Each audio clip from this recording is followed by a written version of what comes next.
India women's Australia உமன்ஸுக்கு இடையில 3 T20 series நடக்க போகுது. இதோட first T20 match DY Patil stadium Navi மும்பையில் நடக்க போகுது. இந்த மேட்சோட ஃபேண்டசி ப்ரிவ்யூ GLSL டீம் எப்படி மேக் பண்ணுறது பற்றி தான் இந்த வீடியோவில் பார்க்க போகிறோம். பேட்பால் 11 அப்ளிகேஷன் எல்லா மேட்சுக்கும் ஃப்ரீ கிவ்அவே கொடுக்குறாங்க. 30 டீம் வரைக்கும் ஃப்ரீயாக ஜாயின் பண்ணிக்கலாம். தென் ட்ரேடிங் இருக்குது. அவங்க கேட்குற கொஸ்டினுக்கு எஸ்ஆர் நோன்னு ப்ரெடிக்ட் பண்ணி கேஷ் வின் பண்ணலாம். ஏர்ன் பண்ணுறதுக்கு நல்ல அப்ளிகேஷன். சும்மா இன்ஸ்டால் பண்ணி யூஸ் பண்ணி பாருங்கள், உங்களுக்கே ரொம்ப பிடிக்கும். பேட்பால் 11 அப்ளிகேஷனோட லிங்க் வீடியோ டிஸ்கிரிப்ஷனில் இருக்குது. நவி மும்பை பிட்ச் பொறுத்த வரைக்கும் பேட்டிங் ட்ராக்காக தான் இருக்கும். ஓப்பனிங் பேட்டர்ஸ் இங்கே நல்லா ஸ்கோர் பண்ண முடியும். 2022 இந்தியா உமன்ஸ் அண்ட் ஆஸ்திரேலியா உமன்ஸுக்கு இடையில 2 T20 மேட்சஸ் இங்கே நடந்தது. ஃபர்ஸ்ட் மேட்ச்சில் இந்தியா அடித்த 172 ரன்ஸை ஆஸ்திரேலியா ஒரு விக்கெட் மட்டும் லாஸ் பண்ணி ஜெயிச்சிருந்தாங்க. இந்தியாவில் ஜெமிமாவை தவிர மற்ற 6 பேட்டர்ஸும் 20+ ரன்ஸ் அடிச்சிருந்தாங்க. செகண்ட் இன்னிங்ஸில் ஆஸ்திரேலியா டாப் 3 பேட்டர்ஸும் நல்லா ஆடி இருந்தாங்க. பெத் மோனி 89 ரன்ஸ் ஸ்கோர் பண்ணியிருந்தாங்க அந்த மேட்ச்சில். ரெண்டாவது மேட்ச்சில் ஆஸ்திரேலியா அடித்த 187 ரன்ஸை இந்தியா சூப்பர் ஓவரில் ஜெயிச்சிருந்தாங்க. இந்த மேட்ச்லையும் பெத் மோனி 82 ரன்ஸ் ஸ்கோர் பண்ணியிருந்தாங்க. இந்தியாவில் மந்தனா 79 ரன்ஸ் ஸ்கோர் பண்ணியிருந்தாங்க. இந்த 2 மேட்ச்லையும் சேர்த்து இந்தியன் பவுலர்ஸ் மொத்தமாகவே 2 விக்கெட் மட்டும் தான் எடுத்திருந்தாங்க. ஸோ இந்த மேட்சுக்கும் பேட்டிங் ட்ராக்காக தான் கொடுப்பாங்கன்னு தோணுது. 2 டீம்லையும் நல்ல குவாலிட்டி பேட்டர்ஸ் இருக்காங்க. இங்கே இதுவரைக்கும் 2 T20 மேட்சஸ் நடந்திருக்கு. 2லையும் சேஸ் பண்ண டீம் தான் வின் பண்ணியிருக்காங்க. அவரேஜ் ஃபர்ஸ்ட் இன்னிங் ஸ்கோராக 180 இருந்திருக்கு. இங்கே ஹையஸ்ட் ஸ்கோர் 187 ஆஸ்திரேலியா ரெஜிஸ்டர் பண்ணியிருக்காங்க. லோவஸ்ட் ஸ்கோராக இந்தியா 172 ரன்ஸை ரெஜிஸ்டர் பண்ணியிருக்காங்க. ஸ்கோரிங் பேட்டர்ன்னு பார்த்தா 172, 189 2 டைம்ஸ் ரெஜிஸ்டர் ஆயிருக்கு. பிளேயிங் லோன் பொறுத்த வரைக்கும் India Mandhana and Shafali batting open பண்ணுவாங்க. பூஜா வஸ்ட்ரேக்கரா இல்லை அமன்ஜோத் கவுரா பார்க்கணும். மற்றபடி இந்த 11ஓட போவாங்கன்னு தான் தோணுது. யாஸ்டிகா பாட்டியா, மணி மின்னு, காஷ்யப், தென் அஹூஜா எல்லாம் பெஞ்சில் இருப்பாங்கன்னு தோணுது. ஆஸ்திரேலியா உமன்ஸ் பொறுத்த வரைக்கும் கிம் கருத்துக்கு பதிலாக அலானா கிங் இல்லை ஜொனாசன் உள்ள இருப்பாங்கன்னு தோணுது. தென் டார்சி பிரவுன், தென் ஹீதர் கிரஹாம் உள்ள இருப்பாங்க. ஸ்கட் பெஞ்சில் இருக்கிறதுக்கான சான்சஸ் அதிகம். இந்தியா விக்கெட் கீப்பர் பொறுத்த வரைக்கும் ரிச்சா கோஷ் ரீசன்ட் ஃபார்ம் நல்லா இருக்கு. ஓடிஎஸ்ல 1 டவுன்ல பேட்டிங் ஆடி இருந்தாங்க. இங்க நம்பர் 4 இல்லை 5ல ஆட சான்ஸ் இருக்கு. எகென்ஸ்ட் ஆஸ்திரேலியா 29 ஆவரேஜில் ஆடி இருக்காங்க. டீம்ல ட்ரை பண்ணணும். Mandhana and Shafali batting open பண்ணுவாங்க. மந்தனா எகென்ஸ்ட் ஆஸ்திரேலியா 30 ஆவரேஜில் ஆடி இருக்காங்க.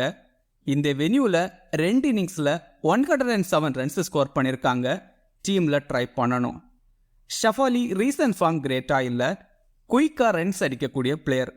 இந்த வென்யூவில் 2 மேட்ச்சில் 55 ரன்ஸ் ஸ்கோர் பண்ணியிருக்காங்க. எகென்ஸ்ட் ஆஸ்திரேலியா ஆவரேஜாக ஆடி இருக்காங்க. ஆஃப் பிரேக் பவுலரும் கூட 1 or 2 overs some time bowl பண்ண சான்ஸ் இருக்கு. GL ட்ரை பண்ணி பார்க்கலாம். ஜமீமா ரீசன்ட் ஃபார்ம் சூப்பராக இருக்கு. ஓடிஐ சீரீஸில் சூப்பராக பேட் பண்ணியிருந்தாங்க. எகென்ஸ்ட் ஆஸ்திரேலியா 18 ஆவரேஜில் தான் ஆடி இருக்காங்க. பட் இந்த வென்யூவில் 2 இன்னிங்ஸில் 4 ரன்ஸ் மட்டும் தான் ஸ்கோர் பண்ணியிருக்காங்க. ஹர்மன்பிரீத் கவுர் ரீசன்ட் ஃபார்ம் ரொம்ப புவராக இருக்கு. 5th டவுனில் பேட்டிங் ஆட சான்ஸ் இருக்கு. இந்த வென்யூவில் 21 ஆவரேஜில் ஆடி இருக்காங்க. பட் எகென்ஸ்ட் ஆஸ்திரேலியா 28 ஆவரேஜில் ஆடி இருக்காங்க. ஆஸ்திரேலியா கூட 28 இன்னிங்ஸில் 739 ரன்ஸ் ஸ்கோர் பண்ணியிருக்காங்க. GL ட்ரை பண்ணி பார்க்கலாம். தித்தி சர்மா ரீசெண்டாக ஓடிஐ சீரீஸில் 5 எல்லாம் எடுத்திருந்தாங்க. எகென்ஸ்ட் ஆஸ்திரேலியா 31 ஆவரேஜில் பேட்டிங்கில் ஆடி இருக்காங்க. பவுலிங்கில் 18 இன்னிங்ஸில் 23 விக்கெட்ஸ் எடுத்திருக்காங்க. 4 ஓவர் கம்ப்ளீட் பண்ணுவாங்க. கண்டிப்பாக டீமில் பிக் பண்ணணும். பூஜா வஸ்ட்ரேக்கர் எகென்ஸ்ட் ஆஸ்திரேலியா டீசெண்டாக ஆடி இருக்காங்க. இனிஷியல் அண்ட் டெத் ஓவர்ஸில் பவுல் பண்ணுவாங்க. டீமில் ட்ரை பண்ணணும். டீசென்ட் பேட்டரும் கூட. அமன்ஜோத் கவுர் லாஸ்ட் ஓடிஐ மேட்ச்சில் சூப்பராக பவுல் பண்ணியிருந்தாங்க. பட் இங்கே 4 ஓவர் கம்ப்ளீட் பண்ணுறது டவுட்டு தான். ரேணுகா சிங் தக்கூர் இனிஷியல் ஓவர்ஸில் சூப்பராக பவுல் பண்ணி விக்கெட்ஸ் எடுக்க முடியும். 4 ஓவர் கம்ப்ளீட் பண்ணுவாங்க. எகென்ஸ்ட் ஆஸ்திரேலியா உமன்ஸ் 4 எல்லாம் எடுத்திருக்காங்க. பட் இந்த வென்யூவில் கொஞ்சம் எக்ஸ்பென்சிவாக தான் இருந்திருக்காங்க.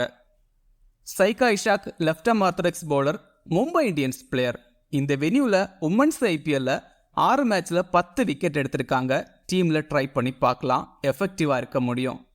Shreyanka Patel off break bowler, last ODI மேட்ச்சில் 3 விக்கெட் எடுத்திருந்தாங்க. டீமில் ட்ரை பண்ணி பார்க்கலாம். 4 ஓவர் கம்ப்ளீட் பண்ண சான்ஸ் இருக்கு.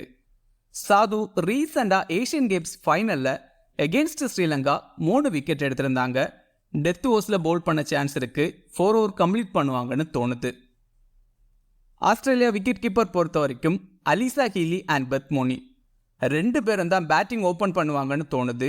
ஹீலி லாஸ்ட் ஓடிய மேட்ச்ல ஃபார்முக்கு வந்திருந்தாங்க. Against India 23 ஆவரேஜில் ஆடிருக்காங்க. இந்த வெனியூவில் 2 இன்னிங்ஸில் 62 ரன்ஸ் ஸ்கோர் பண்ணியிருக்காங்க. பட் எகென்ஸ்ட் ரேணுகா சிங் கொஞ்சம் ஸ்ட்ரகிள் இருக்கு, அதை கன்சிடர் பண்ணணும். பெத் மோனி ரீசன்ட் ஃபார்ம் பெருசா இல்லை. பட் இந்த வெனியூவில் 2 இன்னிங்ஸில் 171 ரன்ஸ் ஸ்கோர் பண்ணியிருக்காங்க. இங்க 89 and 82 ரன்ஸை 2 இன்னிங்ஸில் அடிச்சிருக்காங்க. ஓவரால் எகென்ஸ்ட் இந்தியாவும் சூப்பராக ஆடிருக்காங்க. 100 எல்லாம் அடிச்சிருக்காங்க. எகென்ஸ்ட் இந்தியா ரொம்ப கம்மி பர்சன்டேஜ் தான் பிக் பண்ணியிருக்காங்க. டீமில் ட்ரை பண்ணணும். எலிஸ் பெர்ரி நம்பர் 4ல் பேட்டிங் ஆடுவாங்க. ரீசெண்ட் ஓடிஐ சீரீஸில் 250 அடிச்சிருந்தாங்க. Against India 49 ஆவரேஜில் ஆடிருக்காங்க. நல்ல பிளேயர், டீசன்ட் பவுலரும் கூட. பட் இங்கே பவுலிங் போடுறதுக்கு சான்சஸ் கம்மி தான். லிச்சிஃபீல்டு சூப்பர் ஃபார்மில் இருக்கிற பிளேயர். ஓடிஐ சீரீஸில் 250யும் 100ம் அடிச்சிருந்தாங்க. கண்டிப்பாக டீமில் பிக் பண்ணணும். டஹிலா மெக்ராத் ரீசன்ட் ஓடிஐ சீரீஸில் நல்லா ஆடி இருந்தாங்க. பவுலிங்கில் 1 or 2 ஓவர்ஸ் பவுல் பண்ண சான்ஸ் இருக்கு. எகென்ஸ்ட் இந்தியா பேட்டிங்கில் டீசெண்டாக ஆடி இருக்காங்க. பட் பவுலிங்கில் கிரேட்டாக இல்லை. குயிக்காக 20-30 ரன்ஸ் வரைக்கும் அடிக்க சான்ஸ் இருக்கு. கார்ட்னர் 5th டவுனில் பேட்டிங் ஆடுவாங்க. பவுலிங்கில் 4 ஓவர் கம்ப்ளீட் பண்ணுவாங்க. மஸ்டாக டீமில் பிக் பண்ணணும். எகென்ஸ்ட் இந்தியா பேட்டிங்கில் 32 ஆவரேஜில் ஆடி இருக்காங்க. பவுலிங்கில் 17 மேட்ச்சில் 21 விக்கெட்ஸ் எடுத்திருக்காங்க. ஸோ கண்டிப்பாக டீமில் பிக் பண்ணணும். சதர்லாண்ட் 4 ஓவர் கம்ப்ளீட் பண்ண சான்ஸ் இருக்கு. பேட்டிங்லையும் டீசெண்டாக ஆட முடியும். பட் எகென்ஸ்ட் இந்தியா T20ஸில் கிரேட்டாக இல்லை. ஹீதர் கிரஹாம் 4 ஓவர் கம்ப்ளீட் பண்ண சான்ஸ் இருக்கு. எகென்ஸ்ட் இந்தியா 3 இன்னிங்ஸில் 7 விக்கெட் எடுத்திருக்காங்க. எவ்ரி 8 பாலுக்கும் 1 விக்கெட் எடுத்திருக்காங்க. இந்த வெனியூவில் 1 மேட்ச் ஆடி 3 விக்கெட் எடுத்திருக்காங்க. மஸ்டாக டீமில் பிக் பண்ணணும். டீசன்ட் பேட்டர்னு கூட. ஜொனாசன் இருந்தால் டீமில் பிக் பண்ணணும். எகென்ஸ்ட் இந்தியா 19 மேட்ச்சில் 22 விக்கெட் எடுத்திருக்காங்க. பட் ரீசன்ட் ஃபார்ம் அவ்வளோ கிரேட்டாக இல்லை. மேகன் ஸ்கட் எகென்ஸ்ட் இந்தியா 16 மேட்ச்சில் 19 விக்கெட்ஸ் எடுத்திருக்காங்க. இந்த வெனியூவில் 1 மேட்சுக்கு 1 விக்கெட்டுங்கிற மாதிரி தான் எடுத்திருக்காங்க. அலானா கிங் எகென்ஸ்ட் இந்தியா T20ஸில் 7 மேட்ச்சில் 3 விக்கெட்ஸ் தான் எடுத்திருக்காங்க. வராகம் ரீசன்ட் ஃபார்ம் நல்லா இருக்கு. பட் எகென்ஸ்ட் இந்தியா T20ஸில் கிரேட்டாக இல்லை. ஸ்மால் லீக் டீம் பொறுத்த வரைக்கும் விக்கெட் கீப்பர்ஸில் ஹீலி, பேட்டர்ஸில் Perry, Mandhana, Jemimah against Australia கிரேட்டாக இல்லை. ஸோ லிச்சிஃபீல்டை ட்ரை பண்ணலாம். ஆல்ரவுண்டர்ஸில் Tahlia McGrath, Gardner, Deepti Sharma, Sutherland, then Pooja Vastrakar. பவுலர்ஸில் ரேணுகா சிங், தென் வராகம். இதில் மெக்ராத்துக்கு பதிலாக பெத் மோனியை கொஞ்சம் ரிஸ்காக ட்ரை பண்ணி பார்க்கலாம். இல்லைனா ஹீதர் கிரஹாமை கூட ட்ரை பண்ணி பார்க்கலாம். பூஜாவுக்கு பதிலாக ரிச்சா கோஷையும் ட்ரை பண்ணி பார்க்கலாம். ஸ்மால் லீக்ல கேப்டன் வைஸ் கேப்டனுக்கு கார்ட்னர், லிச்சிஃபீல்டு, தீப்தி சர்மா, தென் சதர்லாண்ட் எல்லாம் ட்ரை பண்ணலாம். கிராண்ட் லீக் டீம் பொறுத்த வரைக்கும் பெத் மோனி, ரிச்சா கோஷ், சஃபாலி வர்மா, ஹர்மன்பிரீத் கவுர், ஹீதர் கிரஹாம், ஸ்ரேயங்கா பட்டேல் எல்லாம் ட்ரை பண்ணலாம். கிராண்ட் லீக்ல கேப்டன் வைஸ் கேப்டனுக்கு பெத் மோனி, ஷஃபாலி வர்மா, ஹீதர் கிரஹாம் எல்லாம் ட்ரை பண்ணி பார்க்கலாம். இந்த வீடியோ உங்களுக்கு யூஸ்ஃபுல்லாக இருந்தால் இந்த வீடியோ லைக் பண்ணுங்கள். மேலும் இதே மாதிரி வீடியோஸுக்கு மறக்காமல் இந்த சேனலை சப்ஸ்கிரைப் பண்ணுங்கள். மறக்காமல் கிரிக்கெட் பேசுவோம் டெலகிராம் சேனலில் ஜாயின் பண்ணிக்கோங்க. லாஸ்ட் மினிட்ஸில் டீம் அண்ட் அப்டேட்ஸ் டெலகிராமில் கொடுக்கப்படும்.